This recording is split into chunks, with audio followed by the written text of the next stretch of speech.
Hello, what's going on? Let's talk about some beginner woodworking projects that you can make and sell with little to no woodworking skills. I know if you're brand new to woodworking, it can feel like you're not good enough to be making and selling stuff. Starting out can feel overwhelming, but I promise there are plenty of projects that you can make and build with your skills, and maybe even make some money along the way. Not to mention, if you make and sell projects, you can take that, reinvest it back into your shop, buy yourself some new tools, and the next thing you know, you're going from a tiny workshop into a big, massive workshop. That still doesn't happen for me, but hey, you never know. Anyway, let me share 10 small beginner woodworking projects with you that you could build today to make a buck. Number 1, wooden coasters. I know coasters is a little lame, but they only get better from here, I promise. They're a fantastic beginner woodworking project. I personally think they're kind of stupid, but they require minimal materials and you can personalize them with unique designs, stains, finishes, but most importantly, they are popular. Every craft fair I do, I see people selling them. You could even do themed sets, especially around any sort of holiday. Also, you can make really simple coasters out of pallets, which are free, so you can't go wrong there. Alright, on to number 2, mirror frames. If you watch my channel, you've seen me make and sell these quite a few times. Mirror frames can be a fun project, and you can play around with the different styles, rustic, modern, or even colorful if you want. I personally only make mirror frames when I find free mirrors on the side of the road. That way I can cut down on the cost, because paying for mirrors can get pricey. Just grab some wood, cut it to size, assemble the frame, and finish it off with some paint or stain. Mirrors are always in demand, and especially unique handmade mirrors. Alright, number 3, plant stands. With the rise of indoor gardening and houseplants, plant stands are a hit. They can be as simple or as elaborate as you want, plus you can make them in various heights or styles to fit different plants. Adding a little creativity like geometric shapes or tiered stands can really set your pieces apart. I even made some plant stands in the past out of some old cutoffs from a 12x12, and they sold really quick at a craft fair. Simple legs and just a block of wood, that's all it was. If you're interested in that video, I'll put a link down in the description.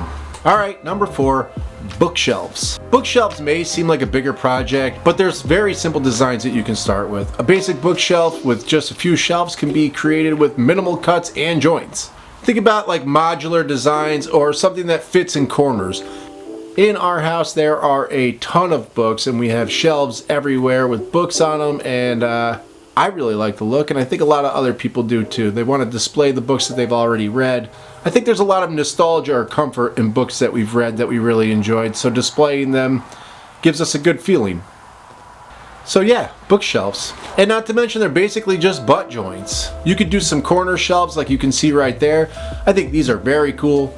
These corner shelves on Wayfair are priced anywhere from $50 to $300. So if you're making them out of good quality wood, you could get a good amount of money for these, and it's a pretty simple project.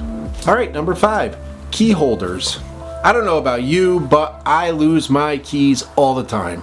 Everybody needs a place where they can put their keys. You could create a wall-mounted key holder with hooks and maybe even a small shelf for mail or other items like your sunglasses or whatever. Personalizing them with things like initials or decorative elements could really help you sell them too, but that's more of a custom job. If you're looking to just do stuff for a craft fair, I would keep it very simple, like something you can see here. And this is another project that you could probably get away with using pallet wood for. I think if you wanted to make these, you could get away with just having a jigsaw, a drill, and a sander. Very simple, and like I said, I think they'd sell pretty good. Alright, number 6. This is something I've made a ton of times, and I can tell you they definitely sell. Serving trays. From breakfast in bed to parties, serving trays are always very useful. You can make these from new lumber, reclaimed wood. This is another great pallet project. And if you watch my videos, then you know my secrets that help sell them very fast.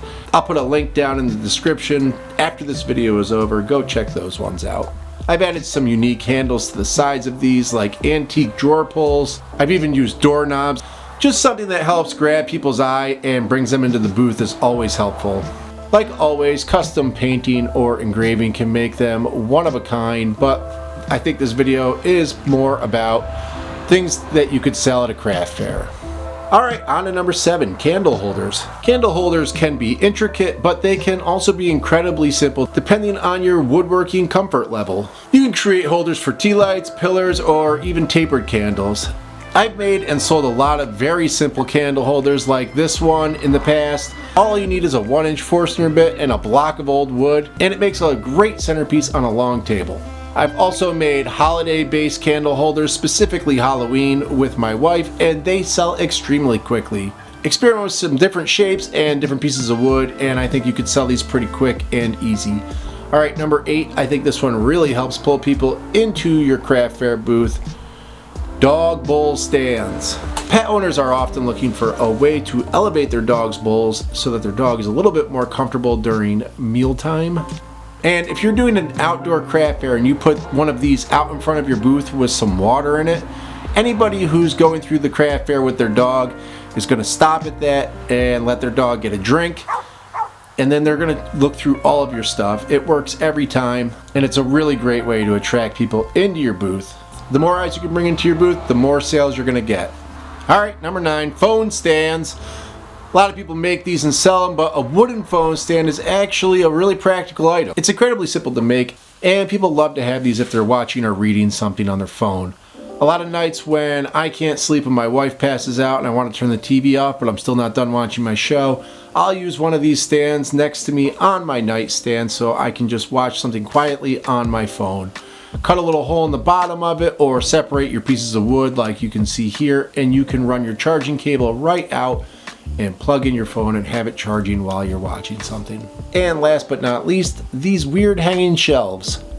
I'll be honest, I've never made anything like these, but they looked so easy and I really like the simplistic design. It'd actually be great for putting plants on if you could get them hanging directly from the ceiling like this one. A spider plant would look really cool on this, I feel like. The only tool you really need for this is a drill. You can get all your boards cut for you at Home Depot, so if you have a drill, which pretty much everybody has, you can just drill some holes in some wood, get some old rope, throw it through, tie it in knots, and you got a product to sell right there. I think it would give a room a really cool look, especially if there were plants on it. And it's so simple that anybody could really make this. So, what do you guys bring to craft fairs? What's something simple that you make and you think always sells? Throw it in the comments. Thanks for hanging out with me, and like always, if you like this video, hit the like and subscribe. It means a lot to me. I really appreciate it. If you made it this far, I love you so much. Have a great day, and I will see you in the next one. Bye, see you again, and have a good dream.